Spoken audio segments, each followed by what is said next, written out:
The following is a presentation of the Belly Up Sports Media Network. 1420 Sports Bar Podcast, for beer with sports talk and a whole lot more. Join host Brent Radlinsky as he bellies up to the bar and gets the conversations going that'll make you think you're sitting in your local watering hole. It's sports, beer, and shenanigans, so sit back, grab a few beers, and let's get in. The 1420 Sports Bar Podcast, for beer with sports talk and a whole lot more. Tonight's show, as always, brought to you by SeatGeek.com, the SeatGeek app. Use promo code 1420SEAT at SeatGeek.com today and save yourself $20 on your first purchase over there at SeatGeek. Remember, you're part of the Belly Up Media Network. Go to BellyUpSports.com for all their great articles and other podcasts. And tonight we are joined by Gavin from the Upwest Podcast, Seattle Mariners podcast.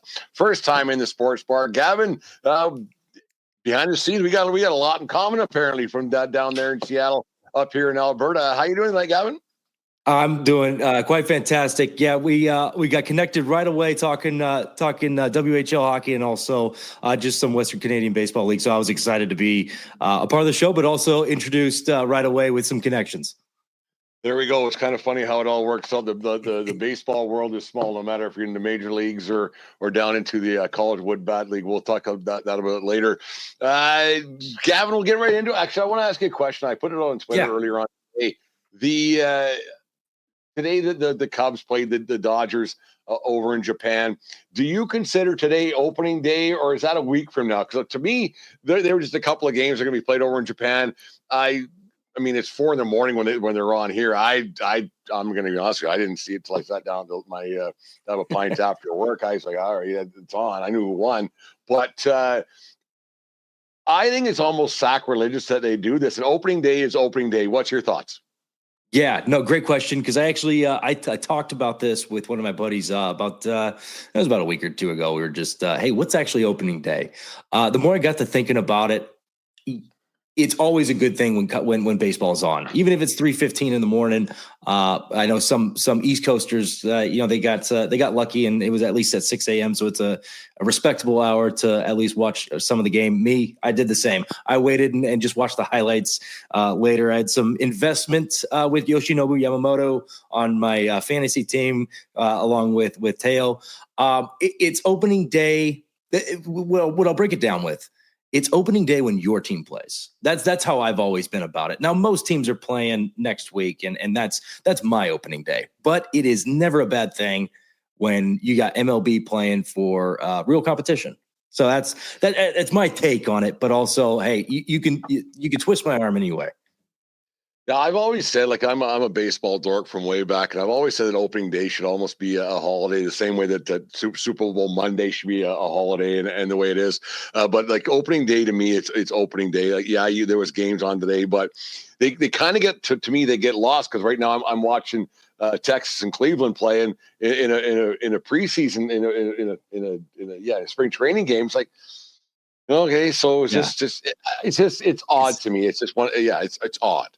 I am with you on that because it's okay, we're intermixing, spring training in between all this. Some guys are still, some guys still are 30 plus deep on their roster. They're still figuring out, some of the bubble spots and everything. And then you got Major League Baseball going on. What I will say is the fact that it's in Japan. That's a huge plus. I think each team, I actually had a conversation with this about, how you can grow the game. Obviously soccer being huge across, multiple different countries and football just kind of being, America's sport, hockey being Canada's sport. Well, how can you grow this game, play it in more countries and find ways to play it in more countries? So the fact that they're doing that, big fan. No, yeah, it doesn't hurt, and having the biggest star on the planet right now playing in his home country doesn't hurt. But for one of the biggest brands in baseball, doesn't hurt. I was listening to something on the way home tonight, and just like that, the Ohtani factor is so big, and you got to think that when they were playing over there in Japan, how many jerseys were Dodgers jerseys, and then how many were Ohtani jerseys? Yeah, they got some other Japanese stars on their team, but that $700 million investment or whatever it was, it's got to be I don't know how I got to this, but that investment the Dodgers made in that, is so big in comparison. Like, you've got to think, my gosh, the money they're making, the Dodgers are making over, the Major League Baseball's making over there. It's all calculated, and it's crazy. There probably wasn't. It was 90% Dodger jersey, 85% of those guys or people are wearing Ohtani jerseys, and maybe 10% Cubs, maybe. Yes. I agree. I think that's exactly what it's like. And yeah, the investment for $700 million for rightfully earned player.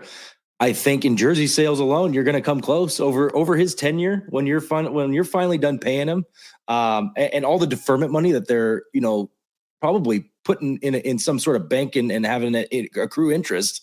Yeah, I think it's worth it. I can't say if they're actually going to surpass that 700 and make money off of it, but the Ohtani, I'm just going to call it Ohtani. The Ohtani legacy. I know exactly what you're talking about. Yes, the Ohtani legacy is going to live forever in LA, and you're going to sell jerseys years from now. Kind of like we'll get into him a little bit, but like Ichiro is in Seattle there, and we'll get into the Mariners right now. You're out there with Seattle. You do a podcast about the Mariners, some other sports around the Pacific Northwest, but basically the Mariners. Like up here in Western Canada where I am, I'm not too far away from you when it comes down to it. And my sister lives out in Vancouver Island, so they get the Mariners on TV, and it goes and goes and goes. And I don't want to hack on the Mariners at all, but 85 and 77 last year had a chance to do a little bit of damage. Looking back to last season, they had some. The pitching staff is great. They got stars. What happened last season with the Seattle Mariners where it just didn't happen?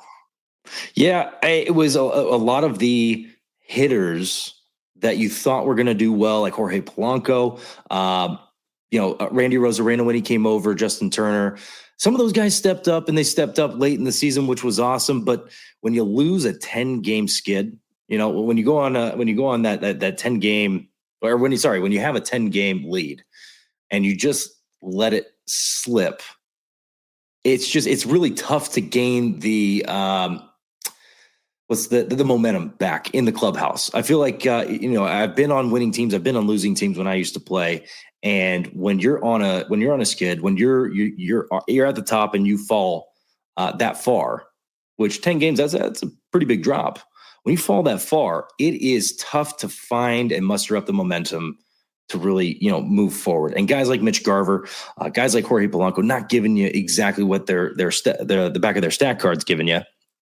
It's it's just tough. I will say, moving from last year to this year, if you looked at this team through a vacuum and you only know the history of the 2024 Seattle Mariners, and that's it, you don't know anything beyond that, you're in a comfortable position, even with the offseason being as tame as it was, not picking up a ton of guys, just rerouting Jorge Polanco's contract to be a little bit favorable in the Mariners, Mariners' favor. Instead of paying him $14 million, they're paying him, about half of that, and then another $5 million in incentives. And then Rowdy Tellez was kind of a hidden gem, which I think, if they don't give him a roster spot, that's not the smartest move. But also, we'll see what happens come Sunday due to his contract deal. But yeah, if you look at this team through a vacuum from last year to this year, you can't help but think that the team chemistry built between last year and this year, guys couldn't get any worse. They played the absolute worst they could possibly do. There's a lot of positivity to kind of keep, going forward. Kyle Tucker and Alex Bregman leave the AL West, and they find new homes and everything. There's a lot to be excited about and a lot to be, try and be positive on. The thing about the Mariners is they're always kind of licking the jar. I like to say here, like just they're always right there, and then they just don't. And then they the 10-game slide. You go with it. The Mariners are going to Mariners, like the Mets are going to Mets. It's just one of those things. And you just go, why every year does it happen that way? And if they get a bloop single in Game 5 of that 10-game skid, it's just different. Like it's just one hit, and that's the great thing about baseball is that something can go sideways quick, and then something can go really, really well the next day, and it gets forgotten about because it's that. I think baseball more than any sport, it's that 8 inches between the ears, depends on the size of your hat, that can really affect things. And when, like you said, when things start going south on you, it's hard to get out of that. And like tennis, that's tough in any sport. I mean, I played junior hockey. we had a couple of 15-game losing skits. You kids, I tell you what's tough. That's tough. It's tough. There's nothing you can do. You just don't know. You don't know what to do. A guy that you kind of thought that would have done a little bit more, maybe he'll get a little bit better this year, was because he was maybe got a little bit more press because the way he did it during the COVID playoffs in 2020 was Rosarina. Yeah, he did it against the Yankees and everything else, and he caught maybe he got a little more press because he played in Tampa. Were the expectations a little high for Rosarina, or were they where he didn't meet them, or where they're supposed to be? Or what's your thought on a Rosarina? Because I think he's a hell of a player. At the very least, he's a hell of an entertainer. Yes, right. And we've all grown to love Rosarina. What I think happened was, and he's come out and said that he was, he was a little affected by the trade and the move and the uprooting from Tampa to, this new location. Cause he got his start with Tampa. And he seems like a very emotionally, but good emotional. He gets very attached. And he becomes very loyal. I don't know if you saw the World Baseball Classic when he was with Team Mexico, but he's originally from Cuba, and when he defected and became a citizen of Mexico, he fell in love with Mexico, and you see the loyalty that he brings to the table. So I know once we get that out of him, hopefully, if that comes, I think that's the next step and the last step for him to find success. Just be comfortable playing with the outfield that we have with Julio and Victor Robles. I think that played a lot of the factors, and yeah, I think it was the expectation for him coming in, what we gave up to get him. Aiden Smith, Brody Hopkins, and there was a player to be named later. I'm blanking on it right now, but what we had given up to get him. Yeah, the expectations were definitely high. We still had playoff hopes, and he came in. I remember he had a home run against it was the Red Sox, and it just wrapped around the foul pole down the left field line over the Green Monster. And then from there, it was just kind of hit and miss. And he had some absolute no doubters, but he struck out a little bit too much. It just looked like he wasn't comfortable playing in Seattle. And I'm hoping it sounds like that's gotten better. You talk about strikeouts a lot, and it's funny. I don't know how we just met 18 minutes ago, but I'm a big batting average guy. I'm a big on base percentage guy, not so much. But there's three stats that matter in my life. I'm 50 years old. It's batting average, home runs, and RBIs. You talk about guys striking out, because I have a couple of guys in the team that I follow quite closely. They strike out a lot. Yeah. It's just a different question that we didn't really wasn't going to ask you, but yeah. Where do you, like, because you're a baseball guy, I can tell, like where do strikeouts matter in your world? Like when guys don't put bat to ball or get on base, don't even give themselves a chance to get on base. Where do you lie in the strikeout realm of worlds? Because I'm anti-strikeout. Like if you don't put the bat to ball, you ain't getting on base. If you strike out, like what's your thoughts on the what's your thoughts on the strikeout? That because a lot of people, they don't seem to care as much anymore that they strike out 190 times this season. Yeah. No, and I'm glad you said that, because I am a little more old school in 2025. About 5 to 8 years ago, I was very invested in analytics and, where can you find the hidden gems within the analytics? Where can you find the next, the big thing that's coming through? But the more I see it, the more I love guys like Luis Arraez. The simple bat to ball skills is kind of that lost art of baseball. Your Craig Biggios of the world. Granted, he had some years where he hit some bombs, but the simple bat to ball skills it's a lost art. If I can break it down as simple as possible, the guys like those, I mean, they're not going to maybe on their own win you a World Series, but they are going to set the plate and help out other guys. Also, they're going to hit, they're going to give you clutch at bats. They're going to give you situational at bats. When, you got a runner on third with, less than 2 outs, he's going to find a way to put the ball somewhere and get the run in. The guys that are, for lack of a better term, home run or strikeout guys, they might miss. And there's a good chance because they strike out way more than they hit home runs. And they find not success more so than they find success. So yeah, I'm a big believer in batting average, and my comrades that are also on my podcast are kind of the opposite, which is why we make a good banter. I am more the old school type, but I like a good mix. I think as long as you pass the eye test, the analytics help thrive what you're looking for in the in-betweens. But the overall on base percentage, the slash line is a very good measurement in my opinion. Yeah, I got in a pretty heated argument with a guy who's half my age about this, and he's a coach of the college team. Was one of the assistant coaches. Well, if you're just putting the ground ball outs all the time, yeah. But if you, the more to me, I said like the more chances you give human beings a chance to screw things up, they will. Yeah. So if you hit more ground balls, if you put bat to ball, if something happens, there's a good chance that kid or that shortstop higher when you get up in the levels, they'll probably make the play. But in college levels, there's a good chance that kid's going to make an error. But if you strike out, you don't even give that team a chance to make an error. And that's my biggest thing. If you just strike out, I'm not saying just bunt to the pitch every time and hope. But just putting the ball in play, I think you're bound to have more success. And that's just old man get off my lawn speaking, I guess.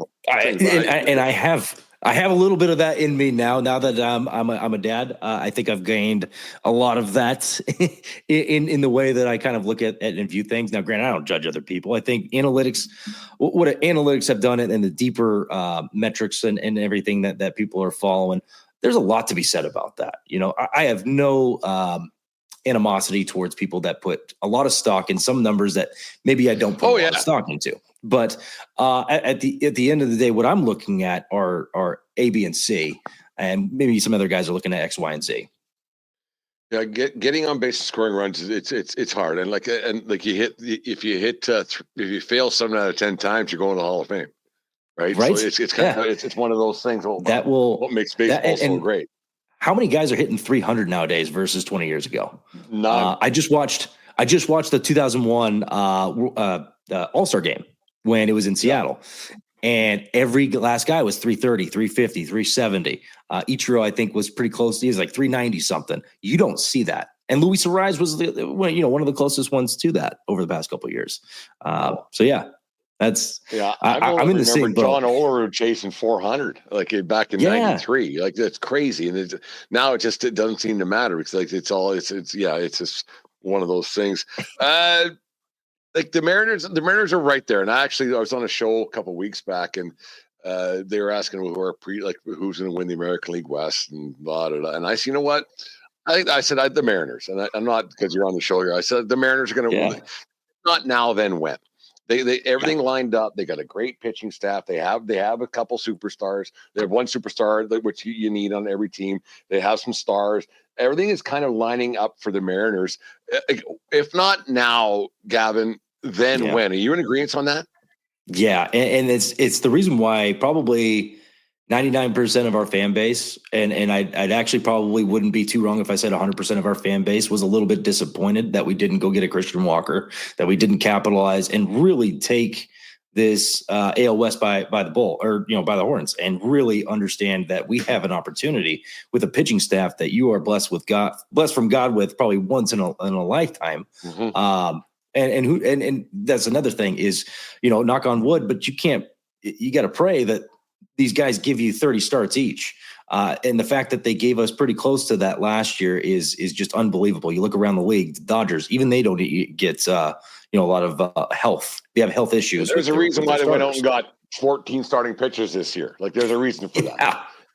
So when you have a pitching staff that's built the way Jerry has done with the Mariners, it seems a little bit of a slap in the face when you don't capitalize on the areas that you actually need to grow and not just win the AL West, but go to the World Series for the first time in franchise history. I would have to say that most of our fan base, if not all of us, are in the same boat and saying, hey, this is the time to capitalize. This is the time to move and go. And the thing with pitching, you're around baseball a lot. You're one elbow away. You're one pitch away from this guy being done, that guy being done, and they're out. I mean, I know with my Yankees, all of a sudden, 2 weeks ago, I was rainbows, unicorns, everything else, and then one pitch on a Friday afternoon in Florida, here we are. Like you guys have a staff that can do some damage. If one guy goes down, and you don't want to lose 2 and 3 guys, but you have some guys in the minor leagues, everything else. You have some pitching coaches from the minors that come on your show, and guys, it's such a fine line. So when you have a chance, and I agree with you, like why ownership didn't see this and say, okay, let's just spend an extra $5 million. So yeah, because people get lost in the math of it. Like you're not spending 20, you're only spending another 5 compared to what you're already paying this other guy. So like, yeah, 15 can go to 20. It sounds like a lot, but it's only another this is ridiculous, but it's only $20 million that can put you over the top. Like it's only, and as dumb as that sounds, like you buy franchise for $20 million, but it's only $20 million, and the investment that you can make on $20 million to win a couple of rounds, and you just never know, because if you look at when the Cubs won in 2016, like that fan base has been starving for one since the 1800s or whatever, 1900s, early whatever it was, and you give yourself a 10, 15, 20 year cushion if you win one. And why more owners don't go for it when they have a chance? I think it's crazy that they don't. Yeah. And first of all, I speak a little French, so I completely understand and agree with what you said there. But and that's it might be a Jerry problem. Maybe it's not a Jerry problem. I feel like he's being handcuffed. Most of us guys behind the scenes that are talking, that have, I have a few friends that have the, the credentials to get behind the scenes and go to spring training here in Arizona and, talk to those guys. And yeah, I feel it really does lead up to Jerry kind of being handcuffed by ownership. And we have 17 guys on the ownership, with Ken Griffey Jr. being one of those guys. Do I think it's Ken Griffey Jr. that's screwing us over? Yeah. And he just came on not too long ago. Do I think it's Ken Griffey Jr. that's part of the problem? No. But I feel like with 17 guys that are trying to make a decision, with, one of them being kind of in the majority and another one not being too far off percentage wise, it's tough to get 17 heads to agree on one thing. And I think that might be the ultimate problem, because all 17 of those guys, you put all their money together, I think we have enough money to go get some stuff done. But yeah, again, I don't know what's going on behind the scenes. That's all I can guess as to what what the actual problem is behind the scenes. Is you're trying to get 17 guys to agree on one thing. Hey, should we spend $15 extra million on getting Christian Walker or Pete Alonso, which he would have been more than 15. But I think that's probably where the root of the problem lies. That's crazy to have that many voices and that many shareholders and everything else. So you think it's a lot. They must need it for a reason. I don't know. The business of things is always kind of weird, but that's odd. And you can't think it's Griffey, because I think Griffey did okay throughout his career. He might be able to buy that whole team by himself. I don't know what. And he's well loved. But loved, and you get you throw in the rest of the guys out there that might not be Edgar, and say, hey, let's buy this team. Like you wonder if why that doesn't have, like, franchises are ridiculously crazy, and you're taking a chance. Like something goes sideways for a couple of years, because you're not only paying for your players, you're paying for the hot dog vendors and the whatever else is going around there. So maybe Griffey just, okay, I have this much money to kind of burn a little bit, but I still need this much to keep the wife and everything happy at home. But it's just crazy that you can't see the forest of the tree sometimes when it comes to baseball. And like sitting as fans, we would go, well, just spend money. Well, I'm on a management level and a way different level of baseball, but it's not that easy, I guess. Like you can't just go, here's all the money. Yeah. Yeah, and I agree. It's not that easy, especially when you got 17 guys trying to make that decision together. Understandably, everybody's kind of got their own seat on the table, if you will. Some people own a little bit more of the team than others. So, does their say mean more than Griffey, who's kind of on the minority part of it, which I think is, I want to say his is lesser. I want to say it's like around like 5% or something like that. But yeah, it just begs the question of what goes on behind the scenes. What are the conversations that are being had? Does this ownership group understand where we are as a franchise, that we have a chance to capitalize in an AL West that is kind of dying, or I guess very middling tier? And And if they do understand that, what is their response to try and win it and go do something that the franchise has never done, which is even get to the World Series?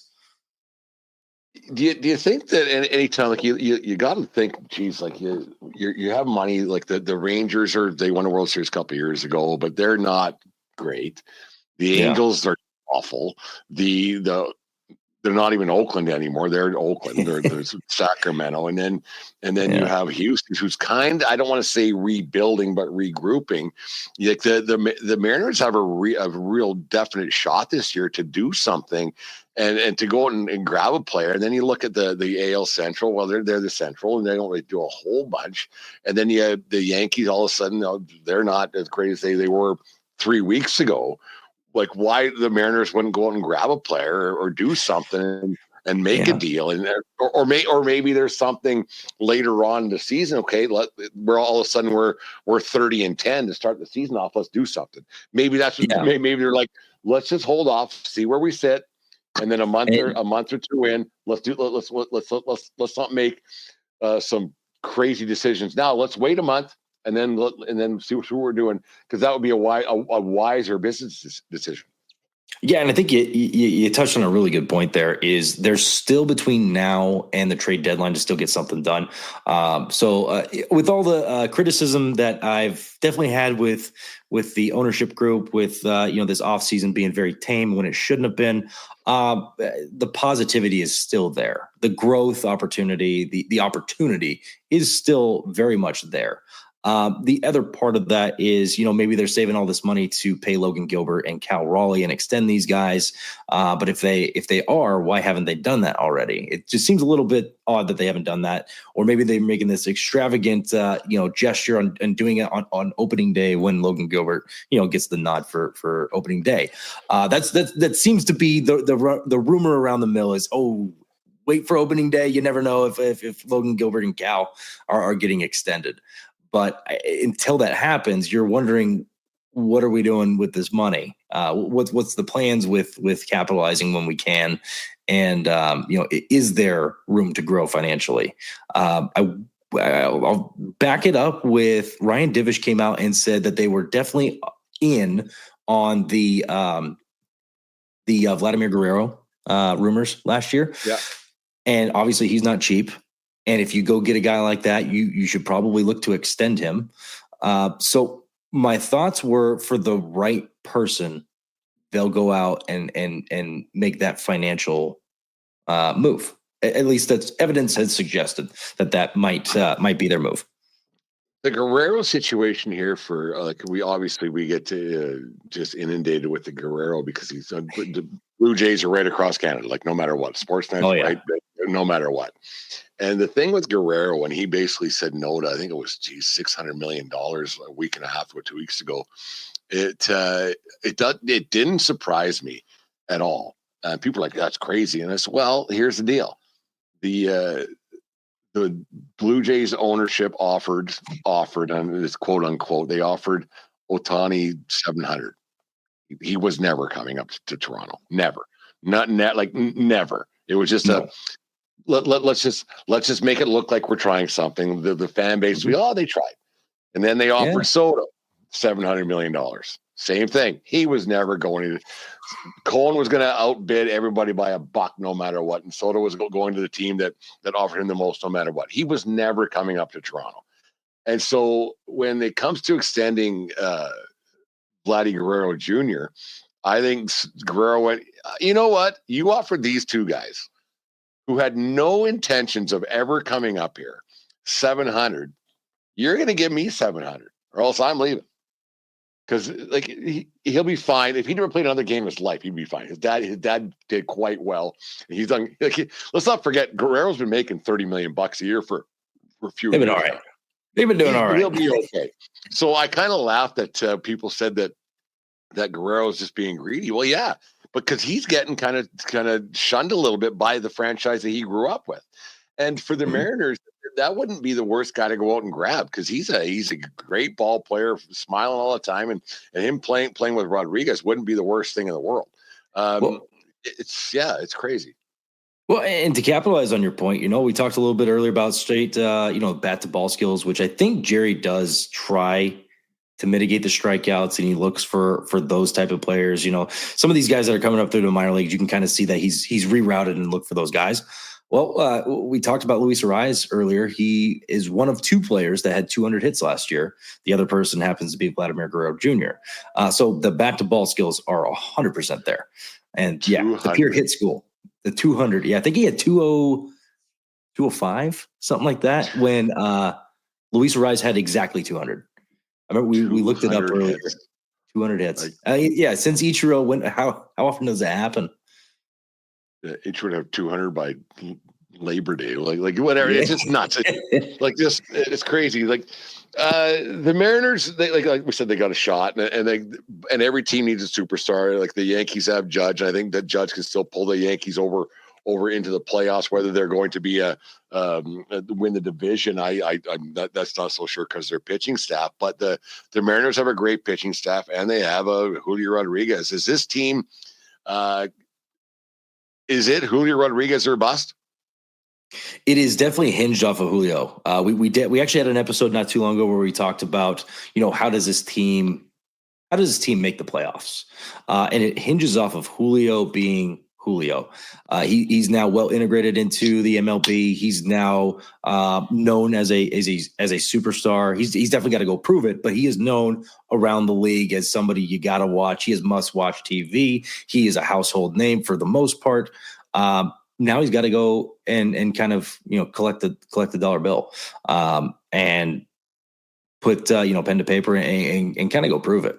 And it's funny because he's put up great numbers. They're not bad by most standards. They're not bad. But when you look at a guy like Julio, who's supposed to be that 5-tool player, who's supposed to be kind of in that realm of Ken Griffey Jr. 2.0 in 2025, you're looking for a 40-40 guy. You're looking for Ronald Acuna numbers. We're looking for Shohei Ohtani-ish numbers, maybe not 50-50, but we're looking for close to 30-30 or 40-40 on a yearly basis for the prime of his career. And that's where it starts. It all starts there. I mean, you need that guy who's going to hit you 40 home runs and get you RBIs and comes up to bat and knocks guys in when they're supposed to knock guys in. Everybody's going to strike out the way that it works now, but your pitchers can only do so much. Eventually, you got to score some runs. And when money gets tight, and with the Soto deal, I was never big on it because I have a hard time. I just have a hard time giving a guy $50 million a year, or whatever it might be, who bats once every third inning and gets strikes out this many times and hits 280, and that might be just the old guy in me but a pitcher, I can justify that. Okay, he goes out every this many, he gets this, and it's just the impact that they have on a game in comparison to a guy who goes 1 for 4 some days, goes 0 for 5, might go 3. I've always been more like I'll give a pitcher some money, but giving a guy $51 million, what was when Soto got that deal? Did you just go holy expletive? Or Yes. What was your thought when Soto got that deal? Yeah, that was as much as I would love to have a guy like Soto on the team, a game changer, a guy that when we talk about Ohtani and him, jersey sales and money potentially coming back and everything, Soto's in that realm for sure, but he's a little bit more one-dimensional than the likes of Ohtani. Ohtani was he had just as many bags as he has bombs, and so he gives you that, and then when he's healthy on the mound, he gives you 100 miles an hour on the mound. So it seems a little bit worth it for what you're paying for, but I wouldn't have paid. That wouldn't have been the big dollar. I think Vladimir Guerrero Jr. probably would have been my bigger dollar as far as the return on investment, what you're getting, all the good stuff. But, he was the one that was in free agency, understandably. Yeah, I don't think I would have paid him that much. Good for him. Good for the Mets. Oh, yeah. Jeez, man. Take it. Yeah. I love Cohen and what I love what Cohen's doing. I hope that other owners are like looking at him and saying, "Hey, man, you're not supposed to do this." Well, hey, I am. Step up or step out. And I'm hoping that other owners can kind of, maybe it's just my own ownership, that we can kind of see that ownership say, "Hey, okay, if we want to compete, we got to start we got to start competing financially sometimes. And it's not all the time. And it's not, we're not asking for Steve Cohen $300 million. But you got to step it up a little bit. So yeah, he paid for sure. Yeah, when I first started this podcast in COVID, the 2020 there, the August there, and my wife said, "You guys start doing something." I said, "All right, well, whatever." Started a podcast, I guess, and that was right when Cohen decided to buy the Mets. And it was rumored a bit, and I said, "This is going to change the face of baseball forever. It's going to be a whole different thing because this guy's a fan, and he has $18 billion in the bank, like actual dollars." This is going to change how things are done throughout professional sports. This isn't fake money. This isn't BS money. This isn't investors. This is one dude who loves a team, and he wants to see his team win for the first time since 1986, and he's going to do everything he can do. Has he done enough? I don't know, because the Mets are still the Mets, right? They're going to Met. It's just what they do. They're going to Met. But you hate to see it because there's teams who don't spend. It always comes back to that, no matter what you're talking about with professional sports and ownerships. But I think, you know what? Go for it, man. If you got it, do it. And if you want to see your team win, go for it. And if you don't care how much you make or don't make or whatever, if you want to see your team win, I don't think it's great for sports, but I get it. I totally get it that he's doing it. It's better than the other side of things when you have the guy out in Oakland doing what he's doing, right? So which is worse? Like I'll ask you, Gavin, which is worse, Cohen or the guy out in Oakland, right? Like, which is worse for sports?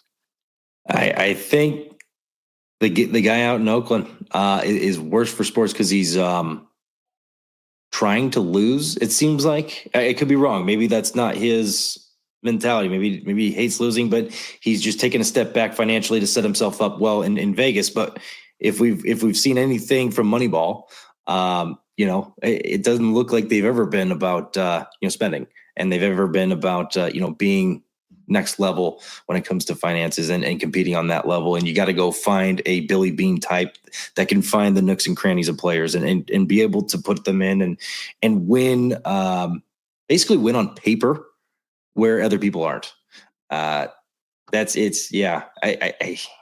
He handcuffs guys versus Cohen says, "Hey, go win. Here you go. Here's a blank check. Find me a W's." And that's the thing that I think he gets is that nobody pays to see the home team lose, right? Yeah, you could have baseball dorks like me and you who go X amount of times a year, but don't no matter what, just to watch a game and have a good time. But when you have the fringe fan only has X amount of dollars to spend, I'm not going to spend. I can watch them lose from home. Right? Yeah, right. Do that instead for $10 and for a box of beers and sit at home and do that. So no, for Cohen to go and do, I don't think Cohen's. It's not bad for this. It's bad. Yeah, it's bad for the sport, but it's not bad for the sport. Like it's bad bad for business. Like, it's hard to describe. Yeah. I just think that it's and every team has a chance to do it. These guys all have so much money. I mean, it's crazy. Well, and in a sport, you're a hockey fan. We got salary caps over there. You got X amount of dollars that you are able to spend. Here's a sport that hey, no cap. Go ahead and spend as much money as you want. You'll get penalized after a certain point, but spend as much money as you see fit. And guys are doing it. And they're like, you might lose some international picks and this and that. So you're just losing some prospects and picks. You don't even know what they're going to turn out to be. So who cares? Like win now. You win now. You're good for, like I said earlier on. You're good for 10 years with your fan base. Yeah. Like how many teams? Mariners fans would love to have one. Right. We just want to go. Just go to a World Series. We've never even done that. So just get us to a World Series. And then, I don't know, maybe I'll pass away, hopefully, 40, 50, 60 years from now. And I can look back and like, hey, at least we got to the World Series. Never won it, but at least we got to the World Series. We'll get into the playoffs now. I want you to dot at the end of this. Gavin, the Mariners make the playoffs if. The Mariners make the playoffs. touching on what I said before, but I'll go deeper than what I mentioned before. Julio has to be Julio. That is, I think, the staple that needs to happen. Beyond that, the pitchers that we didn't have last year, Matt Brash, Greg Santos, and then Troy Taylor kind of being down right now, having those capitalized on, because we had to have Munoz kind of step into a closer role when he didn't have a bad year, but he didn't have a great year the year before. He hadn't quite broken out yet. We had to have Trent Thornton kind of, pitching some, leverage innings for us. Gabe Spire kind of do the same thing. He had a little bit of a regression last year, but we had to have some like good pitchers, but not great pitchers, really step up and pitch in leverage situations. So if you can figure out the bullpen, get some more consistency from this year. They went out and got Ryan Stanek last year. I was a fan of picking him up. I thought it was a good move. It just didn't pan out. And it's one of those things where I applaud them for trying to fix that issue and mitigate that issue before it got worse. He just unfortunately didn't. He just didn't play well. And as a fan, I can respect that, right? It's what you had mentioned earlier when the Blue Jays, they're going and talking about getting Ohtani and making a deal. Well, the Mariners aren't even doing that for the most part. So when they finally do, as a fan, I appreciate that, and I can acknowledge that. Hey, they're actually trying to make that move. The other piece is just everybody that didn't play well last year. Polanco, Arozarena had a bad year, and Mitch Garver. If those three guys are going to be on the team for the year, just play 80% to your card. Just play 80% to what you can do. That's how they make the playoffs. They're not terribly far away. No, I think they're in a good spot. Like I said, I was on that show a few weeks ago, and I was like, no, the Mariners are they're in a good spot, and they have a chance to actually do something for the first time. Not the first time in history, but like for the first time in a long time, and to not be, for lack of a better term, irrelevant. Like, and that's been kind of the Mariners thing for not a lot of their years, but like, it's like, okay, yeah, they're good. And then they're just not, and they're never terrible, but they're just, in 82, 83, whatever. And, 500. And it's just, and that's always been the worst thing. I like, even for no matter what sport you're talking about, the worst thing you can be is average, because then you get that middle of the round, the rung draft pick. You get the middle of the rung free agent. Just, I guess I'll go there and just get average money and whatever it is. And so the Mariners have a real shot right now, because they're not spending a bunch, and they can maybe that's what the ownership group's saying, like you said earlier, is maybe this is the long haul, and we'll spend money wisely when we need to. We'll see what we got, and if they can come out hot and win 30 out of their first 40 and for 45, whatever it might be, and you just never know. And I think that's something that the city would really get behind, because like I've been to Seattle a few times, a few times, to go watch Mariners games, and when the Mariners are good, people go. Like they love it, and like it's our Mariners fans, as probably not as passionate as you're a baseball guy, but when the team's really relevant, is a city behind it? Because I don't want to say they're the third or fourth. Obviously, they're behind the Seahawks, but then sometimes in a lot of cities, they can get behind some college teams. They can get behind this and that in the pecking order. If the Mariners are good, is the fan base like right there, ready to go? Yeah, and I don't want to talk smack on my own fan base, but we are a little bit fair weather. A lot of it has to do with a lot of transplants in Seattle, Amazon bringing in a ton of people, Microsoft bringing in a ton of people. In fact, a lot of us, including myself, don't even live in Seattle anymore. I haven't lived in Seattle for about 6 years now. I moved out to North Carolina to coach college baseball, and then moved over here. And a lot of my friends are now down here in Arizona. The map kind of folds over. But you get a lot of fair weather fans, but also, to your point, as soon as you start winning, not only do those fair weather fans turn into a little bit more loyal fans, but the loyal fans that have been there all along become diehards. And you see it very evident with Seahawks, Seahawks games and everything. This past year was a little bit different. And it's funny because Seattle as Kraken, Seahawks and Mariners, we're in that weird spot. not good enough for a good draft pick, not good enough for the playoffs. It's and we've deemed, or I donned this term. It's called perpetual mediocrity, and it's where the Mariners have been since pretty much 2002, besides 2022 when we finally made the postseason for the first time in 20 years. But yeah, the perpetual mediocrity. It's just, hey, let's be good. Let's compete, but let's fall one game shy and get the absolute worst draft pick that we can get. It's just like, okay, turn a corner, turn a page, and just find the playoffs by accident one time.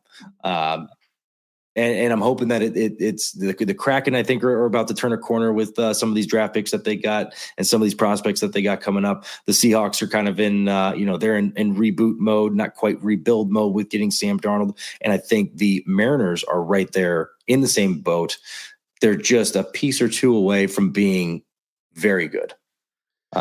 So yeah, they're right there. The American League's up for grabs. I really believe that. Like it's right there. I think there's you got a lot of chances. Anybody going to beat the Dodgers when it comes down to a 7-game series in the World Series? That's tough to say. But like once again, you're one elbow away from it all going down the tubes. But the Mariners are right there. Like they're right there, and they good a shot as anybody in the American League. Talk about the American League West. I got my thoughts about Mike Trout a little bit. He's great. Like I'm not disputing that, but there's always a but when it comes to Mike Trout. Just hasn't. Right? Just hasn't stayed healthy. Just hasn't done it. Kind of stays in a place where he can just be in the mediocre world, and I can collect a paycheck. And what's your take away his talent? What's your thoughts on Mike Trout? Because I'd like to hear from a different fan base. I talk to Yankee guys. I talk to guys. What's your thoughts on Mike Trout? Because I always like to hear. I know how great he could be. Oh, right. But I haven't seen him. It's kind of funny that you mentioned Mike Trout. I'm a fan of baseball. I'm a huge fan of Mike Trout. I think we're all in the same boat on that. He's a phenomenal human being. I actually, him and I are in the same class. We were both class of 09, and there was a perfect game tournament down in Florida that I went to, and I happened to cross paths with him, a couple other big names like Nolan Arenado. Mike Trout was one of the nicest human beings, and just approachable, but also not just not pushover nice, but just a nice human being, genuine human being, easy guy to root for. And the fact that he slipped all the way down to where he was in the draft that year, and just the success that he's had, man, just continuously easy guy to root for. Looks like he stays loyal to his team that drafted him. But yeah, the health is definitely it's cause for concern. It's one of those things where you want him to, even as a Mariners fan, I want to see one of the greats be great, and I don't want him to kind of step off that pedestal. But over the past couple of years, it seems like he's on his back nine, and no matter how he finishes, whether it be tomorrow or 5-10 years from now, he's going in the Hall of Fame. There's just no doubt about it. The guy's an incredible baseball player, an incredible human being. Just as a fan of baseball, I hope that he can, gain that ground again, and just finish the last however many years he has being as elite as he possibly can. Do you think he'll ever, let's say he starts off the season with 20 home runs through May? Right. Well, he starts off just gangbusters, and the Angels of Anaheim, Los Angeles, what do you want to call them this week? If they're 10-31, if he goes, you know what? Get me. Do you think he'll ever say, "Get me out of here. I need a chance to do something to solidify my legacy"? Because it's you can have 100 zeros behind your bank account, and you can go to Hall of Fame, and your plaque's going to say did nothing. Not nothing, but your plaque's going to say didn't win, not a champion. Do you think Mike Trout will ever say, yeah, maybe it's time to go? It is 100% a relevant topic to talk about, because you as a baseball fan, want Mike Trout to do well, and going back home, even if you were to go to the Yankees or the Mets and be closer to home where he's at in New Jersey, you wouldn't shame the guy for wanting to leave to go do that. No, good, exactly, good for baseball as well. But you look at, I equate it to Felix Hernandez. Felix Hernandez was in the same boat, Cy Young Award winner, played on a team that just was as hitting inept, just couldn't score runs, especially when he was on the bump. Even his perfect game was a 1-0 game, and you're just like, okay, well, we love this franchise. Even through the thick and thin, mostly thick, he didn't want to leave, and he was loyal to the Mariners. He didn't end up leaving until the Mariners kind of had to, he was at the tail end of his career, wasn't quite a very good ball player anymore. But Trout is somebody that I think doesn't, he values winning. Don't get me wrong there, but I think he might value the longevity of tenure with the ball club, and that the ball club that gave him a chance back in 2009. Yeah, there is that. So it goes both ways. I say if I lean one way or the other, I say he's comfortable in Los Angeles Angels of Anaheim. Too many names.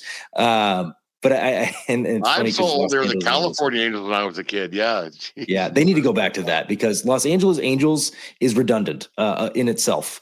It's the Angels. So yeah, he might just be comfortable and enjoy being a part of one team for forever. Edgar Martinez was another one that stayed true to his team. Cal Ripken was another one. Does he want that legacy versus taking a chance on going to the Yankees or going somewhere and trying to win? There's two legacies that could be, because when I think of Cal Ripken, you can only think of one team. You can only think of the legacy that he had and the amount of games, the record that he broke from was it Lou Gehrig and everything. And there's for us sports fanatics and us baseball fanatics, I think there's something to be said about staying with the same team for the entire career, especially in 2025. Yeah, because not many guys do. They see an extra dollar sign. Talking to a lot of people like how many more zeros do you need or whatever it might be. It's weird. If you can't make $50 million a year work, then there's something wrong with you, not with the team. Go back to when you lived in Seattle, going to a Mariners game, and I've been in, like I said, a number of times. And Sluggers is one of my favorite little spots. There's a Canadian $100 bill on the bar, on the mirror behind the bar there. That it's quite funny. Quite a funny story that we got new Canadian money. It's plasticky, and he said that we ripped it. You can't rip it, and buddy, it's up there at the bar at Sluggers. Take me through a game day experience down to what I'll always call it Safeco, just because that's what it was. I have a shirt that it says, I'm still calling it Safeco. So you're not the only one. I think most of us agree it's still Safeco. We say it on our podcast all the time, and we just don't even correct ourselves now. It's Safeco. It's always Safeco. No, you're right. Sluggers is a great spot, because that was my spot until I want to say 2017. There was this new kind of, and I was a little bit younger at the time, and a place called Flat Stick Pub, and they have, it's kind of like janky, mini golf that's in there, and they got all the breweries that are in Seattle that are all on tap. I think they had like 50 or 60 on the time, and I'm a big IPA drinker. I'm a big craft brew type of person. And they have my all-time favorite, Mac and Jack's. If you ever go back and you've never had it, Mac and Jack's is my favorite Seattle beer, and will always be my favorite Seattle beer. But from there, me and the boys would grab a couple beers, play around a duffel board or mini golf, and then we head towards the stadium, because it's about a half-mile walk from that pub. We might, depending on how early we get there, we might hit another pub or two, like a Sluggers, and just grab a quick one, and then keep on heading towards the stadium. And the Triangle Pub is usually the last spot. I've been there. I've it's a few. Just a little hole in the wall, but just an absolute. Little's an understatement. Yeah, little is an understatement. It is the corner of that street. Yeah. But there's one thing I always do whenever I go to Seattle, and that is get a Seattle dog.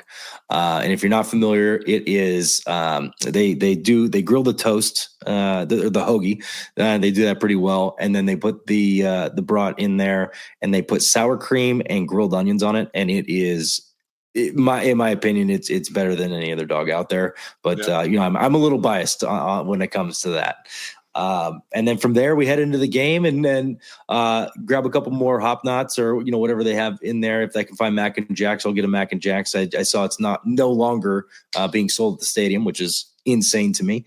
But and then if you go up to the 300 level right field, if you go up there, you'll have the best view of the game and downtown Seattle. It's absolutely gorgeous. And in July and August, those are the two best times you can possibly go to a game. So that's usually my trip with my boys. No, the best thing about Seattle, you walk into that ballpark and the garlic fries, it blasts like no other place. It's like, wow, okay, then all of a sudden you want garlic fries for the rest of the game. But the pen out there in left field, that's an awesome atmosphere. All the high top tables and everything. A friend of mine, one of his college buddies is the bullpen catcher for the Texas Rangers. What a job that is.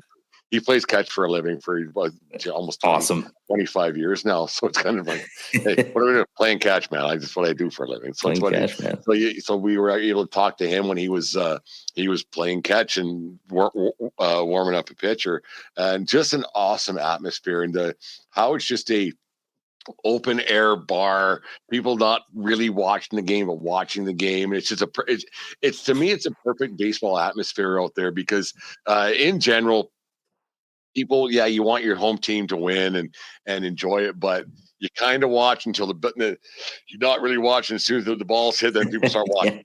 and that's what the pen is out there in Seattle, and the different breweries that are out there. No, I think it's one of the best. I think I've been to 25 different parks over the years. And, right on. And some that are closed down, they're not even around anymore. But that's one of my favorite spots is out there in the pen in Seattle. It's because it's right off the street. You go up the stairs, you're there. It's fantastic. And this is my unbiased opinion. I've been to a handful of parks myself. Yeah. PNC Park is gorgeous. I don't know if you've ever been to a Pirates game, but PNC Park is elite tier. One of my best friends, he lived out there. He says it's unbelievable how great it is. Unbelievable. That stadium and that view with the yellow bridge and everything, it is gorgeous there. San Diego and San Francisco are probably up there as well. And then if I'm staying unbiased, I got probably San Diego is my number one as far as just everything that the ballpark creates. And then they got the building down there in left field. That's pretty cool. And then I got Seattle number 2, and then PNC number 3, and then San Francisco number 4. But everybody I've talked to has got those 4 somewhere in their top 10. San Diego is actually my number 1. I got fortunate to go down there once, and it was unreal how you're just roaming around downtown. All of a sudden you're in the ball. Yeah. It's just great. Yeah. They used to have the beach in center field. They got rid of that, but the wiffle ball park, and it's just the views and everything. It's amazing. I couldn't believe I didn't expect it. And it's awesome ball in San Diego. Yeah. It was funny when I was there. I checked into I think it was the Hilton or something, not just around the corner, and they took my credit card, and whatever it was. I don't know what the deposit was. And I said, if I burn this place down, there's enough on that credit card to take care of this place. You better get ready for a good time. So it's a lot of fun. That San Diego's a great park, and everybody who's ever been there just loves it. It is. You've been watching your Mariners for a long time. Who's your all-time favorite? Who's not Ichiro? Or unless it is it Ichiro? Or like who's your favorite of all time? So Griffey is he's the all-time favorite. And that's the expected answer, or Ichiro or Randy Johnson. When I get asked this question, I always throw my all-time favorite, but I also love throwing my most favorite obscure Mariner, the one that maybe was a little bit behind the scenes. In he actually had 2 stints with the Mariners. Michael Morse is my favorite obscure Mariner, and he's also my favorite obscure baseball player. It was, I want to say 2009, 2010. We had just shipped him out. It was a trade. I can't remember exactly the details of it, but he went to the Nationals, and I was a fan of him. He was somebody that was like, oh, wait and see how he does. Came up as a shortstop and then moved to the outfield and then first base, and went to the Nationals and he batted over 300 and he had 30 bombs. And I was like, well, there you go. There's another Adam Jones. See you later. And then he made a comeback to the Mariners in 2013. It was my senior year. And man, the guy was electric. He had 6 home runs in the first month. I was all fired up. And then Tanner Shepard hits him with a fastball up on the hamate bone. And he's out for, I think it was like 2 months. And he never came back quite the same, at least with the Mariners. He went to the Giants and did some cool stuff. I think won a World Series in 2014. But yeah, that's my Ken Griffey Jr. is the obvious answer. Yeah. But I like giving another layer to it. And Michael Morse is my favorite obscure Mariner.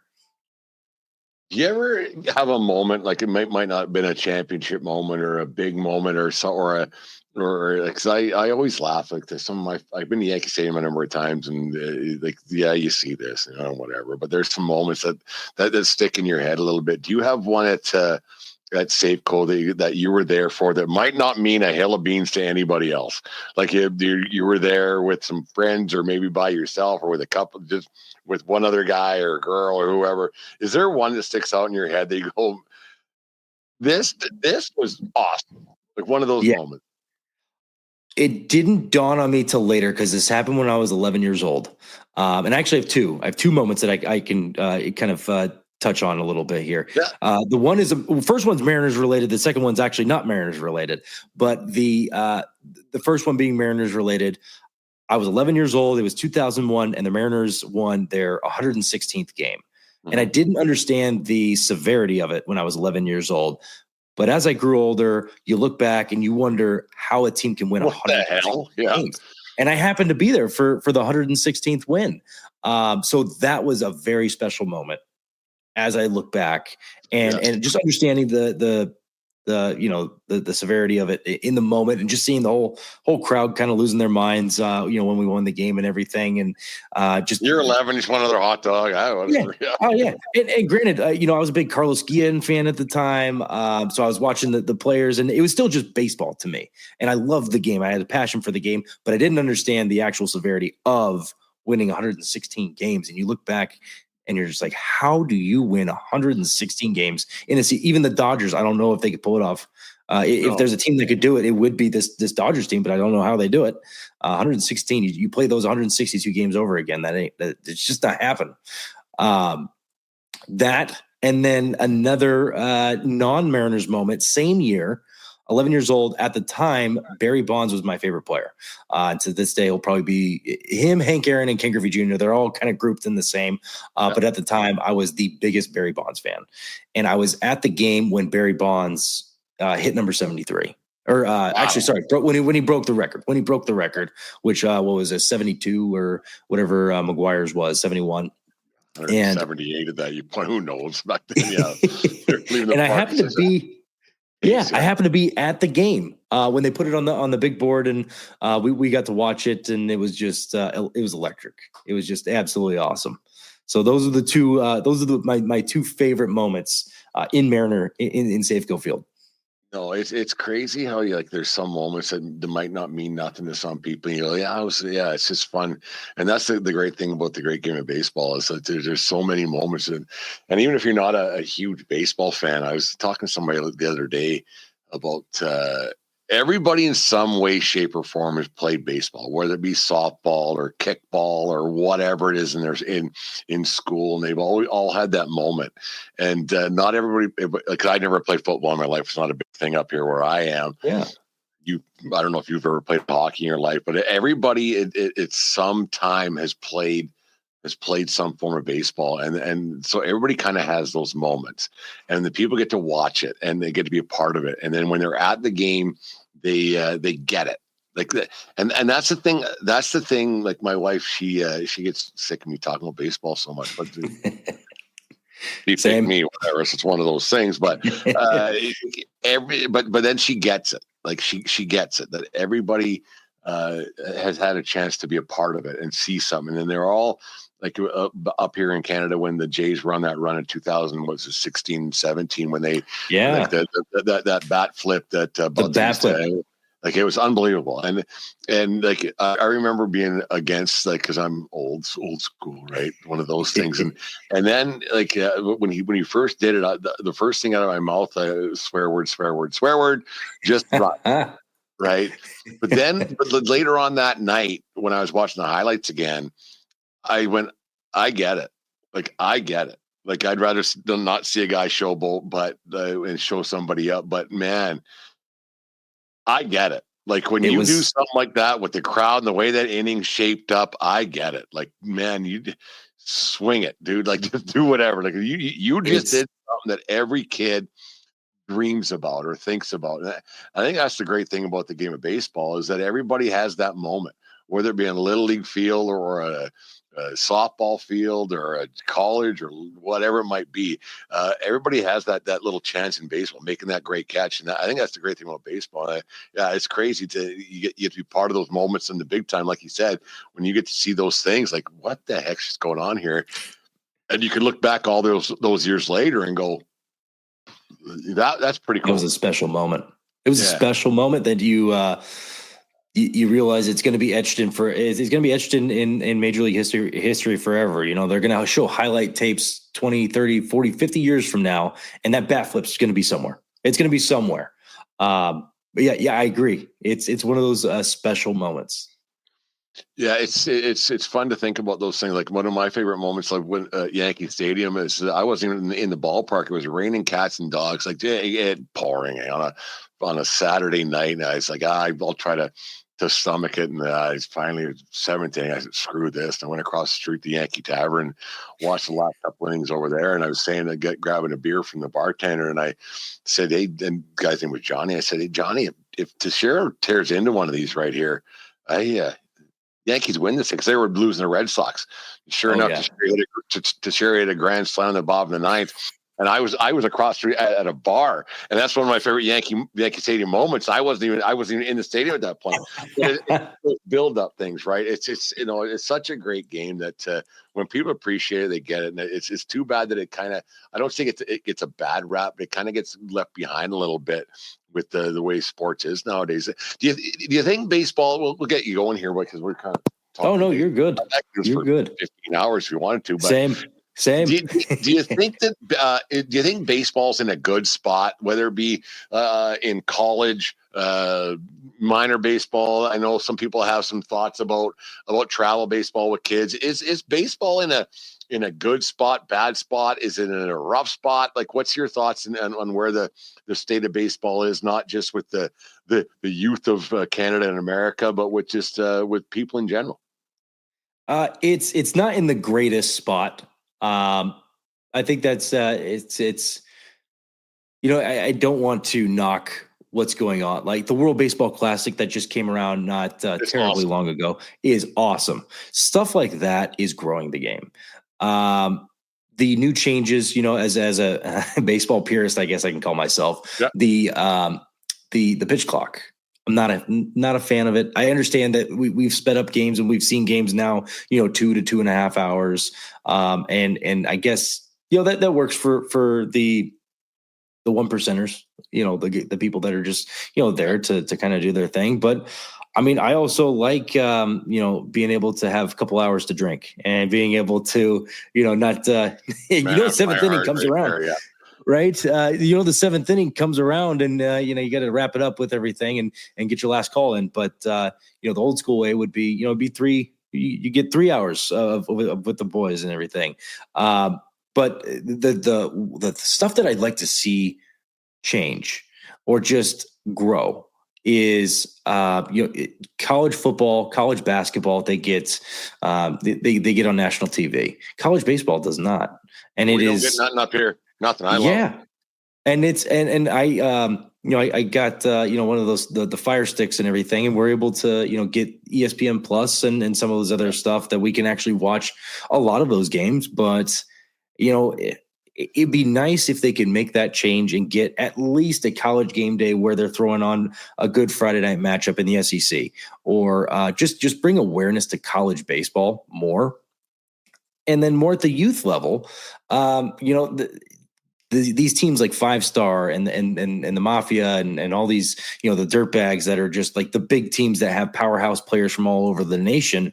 Well, I mean, they're not playing for hundreds of people. Like no one's going to these games except scouts and parents. So kind of like we were talking before we got kicked off here. I'd like to see something like the WHL or the CHL, if you will, in youth baseball, to where kids are getting drafted at 14, 15 years old, and then, coming up and playing on an elite team in front of a handful of fans. So when they make that jump either to the pros or when they make that jump to college, they're used to playing in front of, a fan base, and also, just being able to have that team camaraderie and having that, the next levelness. I think what the CHL has done is leagues above and years in front of some of the things that you can do in baseball and actually enhance the game. So those are really the ways that I'd like to see the game grow. Beyond that, obviously, throwing baseball in different countries and being able to. I had a suggestion with one of my friends on one of our podcasts that we said, how about you just have a sister city, like. Seattle has a sister city in, Berlin, Germany, and you change over, one of their soccer stadiums into a baseball stadium, and every other year you play a series out there against a team, and then the next year you go to their sister city, which may be in Japan. Doing stuff like that was what I thought would grow the game internationally. The other part would be adding a team in Vancouver. I'm tired of Blue Jays fans coming to all the games. Gavin, I've been a part of that a couple of times where the country of Canada invades Seattle and Safeco becomes the Sky Dome for a weekend. It's great for Jays fans, but I love that camaraderie. But man, am I at an away game at home every time?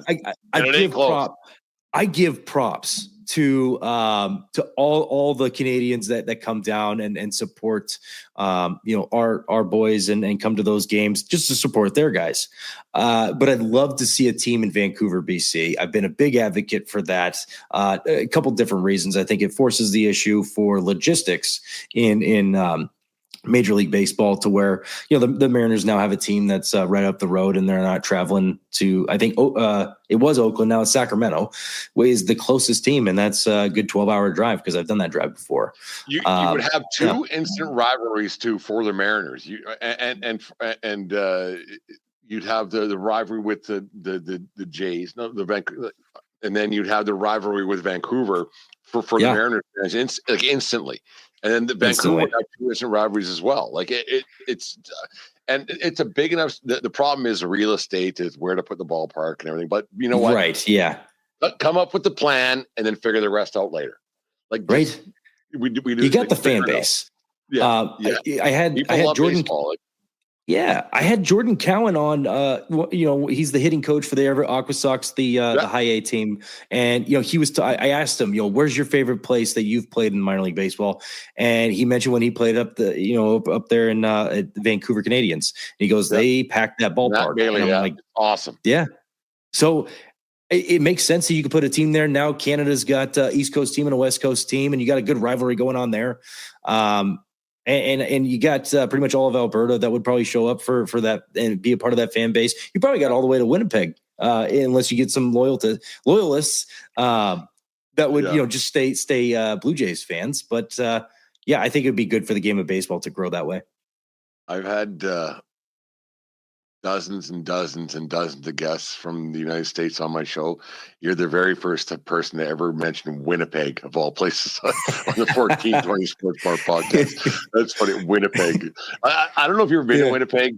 I've been there a few times, but 1991, I was there. We were carrying on a little bit, playing hockey out there and drinking, and whatever. I've never been so cold in my life. Like we were waiting for a cab on Portage in Maine, and holy diamond jubilee! It was awful how cold it was. Like, just brutal. Yeah, terrible. No, you mentioned the thing about like not be able to watch college baseball here, like where you aren't enough, and then we don't get it at all unless you get, like you said, the Fire Stick, and that's one thing we got with Lethbridge Bulls WCBL is that we regroup with players pretty much every year. You know how college summer bat baseball works. Yeah, we get coming back for a couple of years, sometimes 3 years, not very often.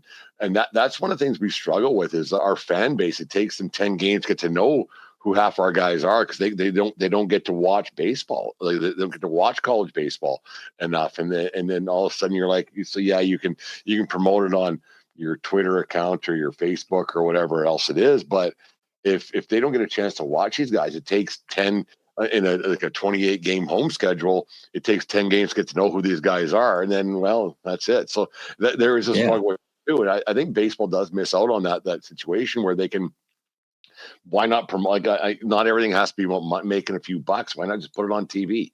Find sponsors, find a way to do it. Like and it's not like we had some guys that from Canada who end up with scholarships who end up playing for the Bulls or throughout the WCBL that their parents don't even get to see them play because it's not on TV enough. And I'm sure it's the same way in the States. It's just not accessible enough because it's not marketable enough for the networks. Yeah. It's too bad. I have a handful of former players that are all, spread throughout the country, and it's tough to find those games. I was able to watch through the Fire Stick. I was able to watch one of my former players hit a I think it was a game tying it was a go ahead home run against LSU, and he plays for Mizzou. And he's been kind of a backup for the first couple of weekends, and I finally got to see him play, and boom, it's a bomb. And I was so blessed and lucky to be able to see that. But yeah, I mean, and to your point, those kids go up there. I actually sent a kid to the Swift Current the 57s. Yeah, I sent a young man up there 2 years ago, and he loved it up there. But a lot of these schools they're not all D1 that these kids are coming from up there, and so some of these schools, even Americans don't know where some of these schools are. I think when Gonzaga made it to the national championship in basketball a couple of years ago, it was like the most searched. Where is Gonzaga? And even people in Washington State didn't even know where Gonzaga was. Yeah. So yeah, to your point, it would grow the game from that level. And that's what I love about the CHL. These guys from when they're pretty much 15, 16 years old, and you see them grow throughout the major juniors there, and get drafted in the draft and follow. I love the way that they set that up, where they can get drafted but stay with their minors team or stay with their college. And the way hockey has it set up, I think, is a way better system. In all honesty. Yeah, I've wondered that myself. Like, why? Like, hockey does it pretty good that way. Is you sign a contract, you still go back to play junior. Like, why other sports don't do that? Like, I've always wondered that. Like, if you get drafted and if you don't play, you don't get paid. You might get your signing bonus, but now with NIL money. So what the heck's the difference? Like, exactly. So I get my signing bonus, but I go back and play college football or whatever and get some seasoning because I think it does a lot of harm to a lot of kids that, especially in football, where all of a sudden you're 23 years old and some great big 6'5", 400 pounder is going to chase you down and kill you when you should still be in college and learning a little bit and learning because these guys' careers get cut so short because of it. It's I mean, we could solve all the problems in the world of how amateur sports should merge into college, merge into. And you probably saw the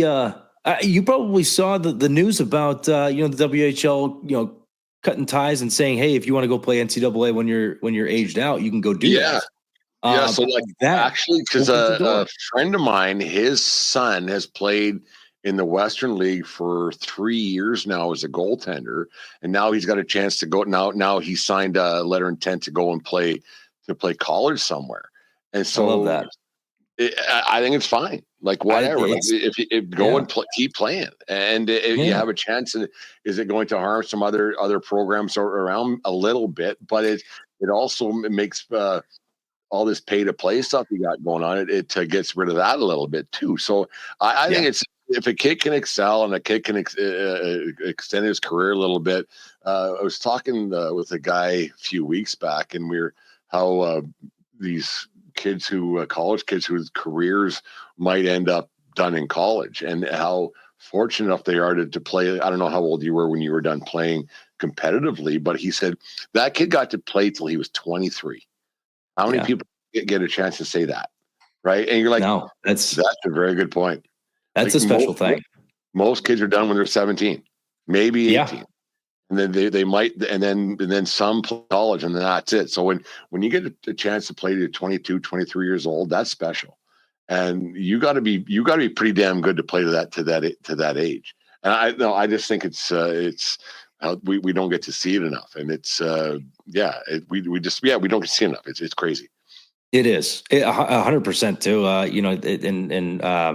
I played till I was 23 years old, and that was a very special thing. And I guess once more, I know I'm hyping myself up here a little bit. I'll say this as humbly as I can. But I ended up winning a national championship to finish the career, which was awesome.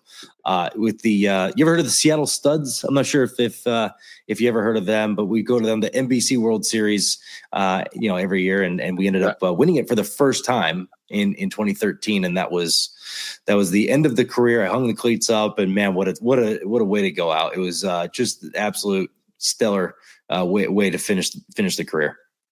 No, it's fun. I mean, you get to look back on those things and you smile. And I always laugh at I get a little bit of pushback from the office I work at about travel teams and blah blah blah, and parents who pay a bunch of money. And but I said, I think the one thing that's missing a little bit in amateur sports is that there's all these travel teams, and kids don't get to play for their community enough anymore.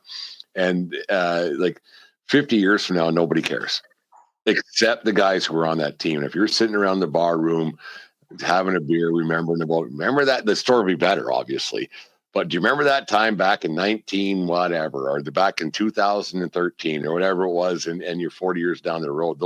Those are the things that actually matter, because those moments matter because they're actually things, right? Not the fake ones that get some travel team that got put together for a week and a half. I don't know. It's weird. It's sports is just different now. It's really hard to put together. Yeah, it's weird. It is. Yeah, and it's a lot of cool memories that you're able to kind of go back and talk about. Like you had said, you're with the boys 20 years down the road, and you're able to recollect. And some of those stories, they'll get far-fetched the older you get. I'm already 10 years deep, and the stories are already getting far-fetched. Oh yeah, I had three. I went 5 for 3 with 9 home runs. Yeah, sure you did. Whatever. Yeah, just funny. Sure. Stories. Gavin, we do this thing around Spit Stadium about the second inning of every game. We call it 3 easy questions. You can't get them wrong. Real simple stuff. It's all a matter of opinion. Like, they can be wrong in my opinion, but it's one of those things. Are you ready to go? 3 easy questions. Yes. Is a hot dog a sandwich? That's a tough question. I'm gonna have to go with no. It's different. It's its own thing in my opinion. And you could probably bend my arm to there's people out there that can convince me otherwise, but to me, no. Not a sandwich. Okay, there you go. What's your favorite song, but what's actually your favorite song? Ooh, favorite song. Of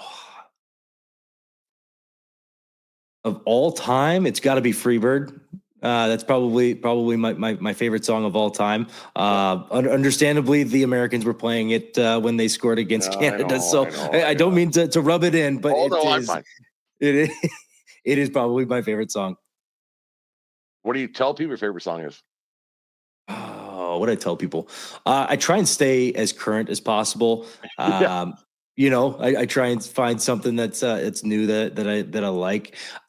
There's a band that I've been, and it's a guilty pleasure band. It's Electric Callboy.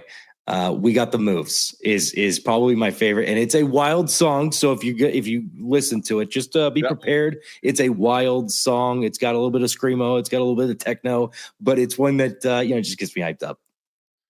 It's funny. I asked that question some of the kids around, or the players for the Bulls around the park, and I said, "What's your favorite song?" And they tell me something. I said, "What's Ash's favorite song?" another story. And they asked me, I said, do you know who Huey Lewis and News is? They're like, no, I don't know who Huey Lewis is. I was like, okay, I get it. It's one of those things. And lastly, but not least, who makes the bed every morning at your house, and does it happen? It was my wife, and then my wife did a really good job of training me. So if it's me, that's last out. That's how we've been doing it. Last out of bed makes the bed. Every day? Every day. And that's solid. That's solid. That's one of those things. We try, if you come back and your bed's not made, then you got to do it when you're ready to go to bed. It's just do it in the first thing in the morning. That's a solid move. No, Gavin, this is a lot of fun, man. This was good. Like I reached out to you on Saturday night and just wanted to, because I've been listening to your guys' show. I saw you on Twitter and Mariners stuff, and you don't get enough. There's not enough Mariners content out there. Like there really is. I look for it, and there's not enough Pacific Northwest stuff. And no, I really appreciate what you guys are doing up there with the Upwest podcast. It's fantastic. Hey, thank you. Thank you so much for the support. Keep rolling, man. Like just keep going through it, and just remember, it's fun. It's not a job. It is, and that's why we do it. The numbers, if they come, they come. I don't care. I'm just having fun talking Mariners with the boys. This is great. Let everybody know where we can hear your stuff and what you got going on. Yeah, so we actually we got on all platforms now. That was fairly recent. We're still fairly new. We started in beginning of January, and we were just on YouTube. And I was also just trying to be as funny as I can, throwing as many memes out there on Twitter and or X. It'll always be Twitter to me, but yeah, now we're on Spotify and we're on Apple Podcasts, so whatever fits your fancy, you can listen to us either there, or if you like, seeing a face talk as well, we're on YouTube at just Upwest Sports, a Mariners podcast. No, it's a lot of fun, and don't worry about subscribers. I was told that if you do YouTube Shorts and you do this, you'll gain 1,000 subscribers tomorrow. It takes forever. I said, it's not a thing. It's not a big people see and watch and listen. And you have a great show, and your passion for baseball and you and your co-host definitely it comes through, and your Mariners passion is out there. So keep up the good work, and I appreciate a lot to have you Brent, on. Thank you. I really, would love to come back on, and obviously the invitation is going to extend back out to you. I'd love for you to meet our guys, Ty and Kyle, and would love to have you on. So we'll definitely get you on, and we'll make that happen. What we'll have to do is do a WCBL recap with how the Brooks Bombers are doing. We got to talk about it off the air there and everything else. Crazy how small the baseball world is. We talked about it earlier. And anyways, the 1420 Sports Bar podcast, for Beer Sports, talking a whole lot more, brought to you by SeatGeek.com, the SeatGeek app. Use promo code 1420SEAT at SeatGeek.com. Then you save yourself $20 in your first purchase. And remember, everybody, it doesn't matter where you are, it's who you're with. And we'll talk to you tomorrow.